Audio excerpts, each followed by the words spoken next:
நண்பர்களே, நீங்கள் தனியாக இருப்பதாக எப்போதாவது உணர்ந்திருக்கிறீர்களா? உங்களைச் சுற்றி மக்கள் இருந்தாலும் யாரும் உங்களுடையவர்கள் இல்லை என்பது போல. உங்களை பலவீனப்படுத்தும் தனிமையின் உணர்வு உங்கள் மிகப்பெரிய பலமாகவும் மாறக்கூடும் என்று நீங்கள் எப்போதாவது யோசித்திருக்கிறீர்களா? இந்த வீடியோவில் நாம் தனிமையை ஒரு புதிய கோணத்தில் பார்க்கப் போகிறோம். இது ஒரு சுமை அல்ல, மாறாக உங்களுக்கு நீங்களே தரும் ஒரு பொன்னான வாய்ப்பு. இதை புரிந்து கொள்ள நீங்கள் இந்த வீடியோவில் உள்ள ஒவ்வொரு வார்த்தையையும் உணர வேண்டும். ஏனென்றால் இன்று நீங்கள் ஒருவேளை கேள்விப்படாத சில விஷயங்களை நான் உங்களுக்கு அறிமுகப்படுத்தப் போகிறேன்.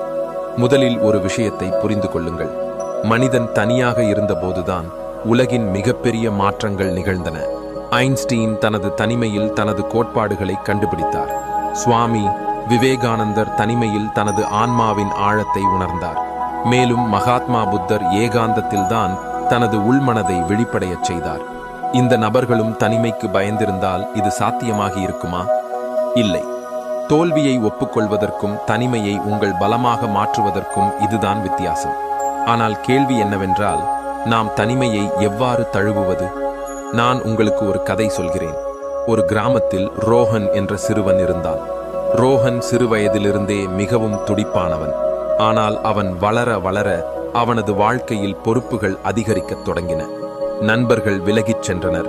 மேலும் அவன் எல்லாவற்றிலிருந்தும் தனிமைப்படுத்தப்பட்டதாக உணரத் தொடங்கினான். அவன் தினமும் தனது அறையில் அடைந்து கிடந்து தனது தனிமையை சபித்தான். ஒரு நாள் அவனது பாட்டி அவனிடம் சொன்னாள், ரோஹன், இந்த உலகில் ஒவ்வொருவரும் தனியாகவே வருகிறார்கள், தனியாகவே செல்கிறார்கள். ஆனால் நீ தனியாக இருக்கும்போது உன் நேரத்தை என்ன செய்தாய் என்பதில்தான் வித்தியாசம் இருக்கிறது.